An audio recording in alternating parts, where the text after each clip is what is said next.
Do you feel like you're going to be stuck forever wearing diapers all day, every day? What if I told you you could graduate from the pads and ditch the diapers forever? Well, stick around and watch this video to its end, because we're going to go through step by step the process to take you from wearing pads and diapers all day to not having to depend on any kind of depends because you've got your bladder control back. This is adapted from Dr. Jo Milios' research. She is an Australian physiotherapist and her specialty is prostate cancer rehabilitation.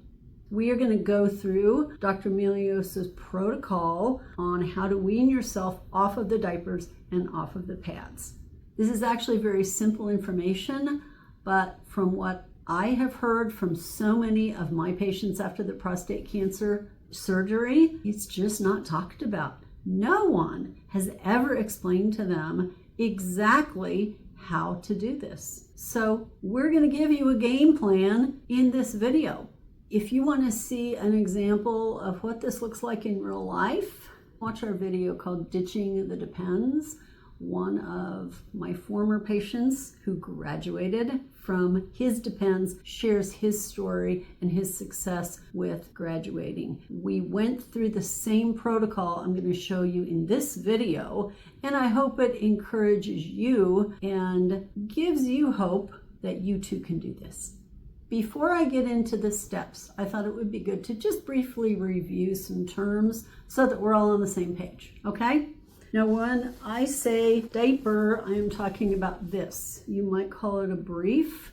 That is the full coverage brief that usually comes in pull-ups, or the tabbed variety. These are usually a lot easier. Pads come in various thicknesses, and they look like this. Again, you really should not be wearing your wife's menstrual pads because they are not made to soak up bladder leakage. So please buy the pads for men's incontinence. This is a pad. Here's where it gets confusing. These are kind of triangular shaped. Now this is the Tena brand, but you can find Depends brands and a lot of other kinds of these. These are called guards usually. And they're a smaller version from the pad. They're a little less absorbent, but they're a lot more comfortable, say many of my patients. Finally, we have the shield. Now here's the shield from the Depends company, and here's a shield from the Tena company. So they look a little different, but they kind of look like the top of a bicycle seat. They're very thin, and they're made for less severe bladder leakage. Those are the terms that we're going to be using as we go through this pad graduation protocol. Step 1, as you've probably already known, or you're about to find out if you haven't had your surgery, you will be wearing most likely the full briefs. Now, I know you may have been told, oh, you'll be fine, everything's going to be okay, you won't leak. To communicate, and here's the advice from so many of my prostate cancer patients. Buy the darn briefs. You're probably going to need them even for a short time. And they found it better to buy the briefs and have a little bit more peace of mind than all of a sudden they've got a major leakage problem that they didn't expect and they are not prepared for it. So let's prepare. Get at least one box of the briefs. And that's what you'll be wearing both day and night. However, we don't want you to just stay in the briefs. Once you find that the leakage is a little better, you can graduate to wearing a pad during the day and the briefs at night, if that's what you need. Some guys find that they are fine wearing the maximum strength pad both during the day and also at night. Now, mind you, at this stage, you still may be changing multiple times during the day and night.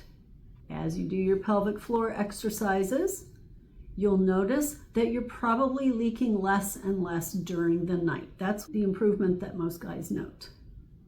So once you find out that all of a sudden you're waking up dry more often than not, then you graduate from the pad to a shield during the night. Now, once you find that your shield is dry for 3 nights in a row, you can ditch the shields and try just sleeping in your underwear during the night. Now, if you're a little nervous about that or just want a little extra protection, here is a very good idea. Try a puppy pad to put down on your bed at night so that that can absorb any accidents should they happen.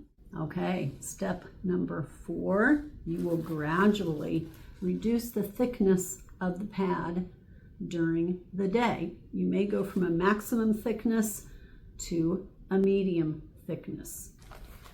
Once you notice that you're in the thinner pad and you're just not leaking as much, you can graduate to a guard. This is the Tenna brand, and there is a level 3 guard, which is the thicker one. There's also a thinner guard. So you can graduate from the thickest guard, which is the triangle-shaped one, to a thinner guard. Again, you still may be changing it more frequently throughout the day, but that means you're making progress. You know you're getting better, and your leakage is getting better. The next step is starting to delay your pad application in the morning. Maybe wait 5 to 10 minutes after you wake up before you put on the pad or the guard, and then start to delay the time that you need it before bedtime. So maybe take it off 5 to 10 minutes earlier before you go to bed. So you're starting to shrink that total time during the day that you need a guard to control your leakage.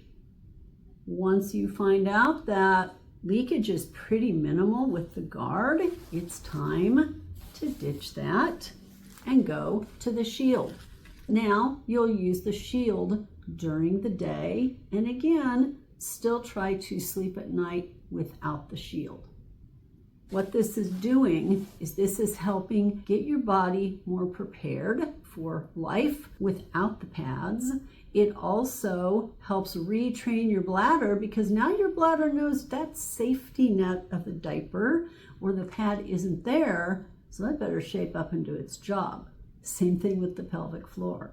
We're gradually taking away the safety net so that your body can work as intended and not have to depend on these forever.